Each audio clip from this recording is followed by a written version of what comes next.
Hello friends, vastu tips की series को आगे बढ़ाते हुए आज हम डायरेक्शंस के बारे में बात करेंगे।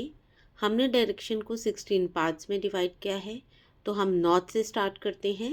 जो नॉर्थ है वो हमारी बॉडी में हेड को रिप्रेजेंट करता है। अदरवाइज़ वो करियर मनी की डायरेक्शन है। तो करियर हमारा जो है वो नॉर्थ से गवर्न होता है। नॉर्थ के जो लॉर्ड हैं वो कुबेर हैं। नॉर्थ डायरेक्शन को क्लीन रखना, उसके एट्रीब्यूट्स को मेंटेन करके रखने से ही हमारे करियर में ग्रोथ आती है। अगर आपके करियर में दिक्कत है, आप अपॉर्चुनिटीज़ नहीं ले पा रहे हैं करियर में, तो आपको अपनी नॉर्थ डायरेक्शन को चेक करना चाहिए।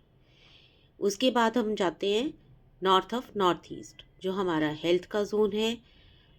हेल्थ अगर हमारी प्रॉब्लम दे रही है तो हमारा नॉर्थ ऑफ नॉर्थ ईस्ट, या तो हमने उसमें कलर गलत यूज़ किया है या हमने उसमें बहुत ज़्यादा हैवी कर रखा है, तो उन जोन्स को लाइट रखना है। और घर की जो मेडिसिन्स है वो हमें नॉर्थ ऑफ नॉर्थ ईस्ट में रखनी चाहिए, जिससे गॉड की ब्लेसिंग्स मिले और हम उन मेडिसिन्स को यूज़ करके जल्दी ठीक हो सकें। उसके बाद आ जाते हैं हमारा नॉर्थ ईस्ट।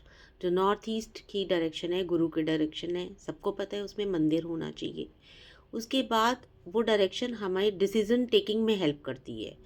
ऑल राउंड जो डेवलपमेंट है वो हमारी नॉर्थ ईस्ट से आती है, क्योंकि ईशान कोण है, गॉड की डायरेक्शन है, तो ऑल राउंड डेवलपमेंट ही हमारी नॉर्थ ईस्ट से आती है।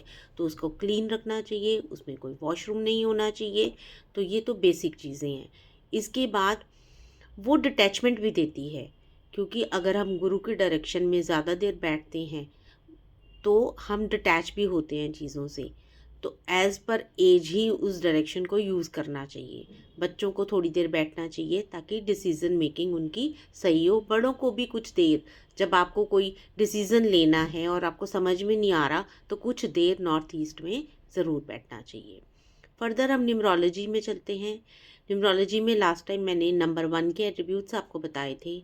आज हम नंबर 2 के बारे में बात करेंगे। नंबर 2 जो है, फॉर्मेशन अगर उसकी हम देखते हैं तो वो ऊपर से कर्व है और नीचे उसका एक स्ट्रेट लाइन है। जो बेस लाइन है वो स्ट्रेट है।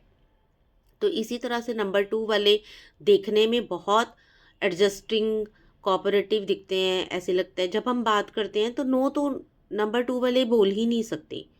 आप जो कहेंगे वो हाँ करेंगे, लेकिन जब करने की बारी आएगी तो वो वही करेंगे जो उन्होंने सोचा हुआ है।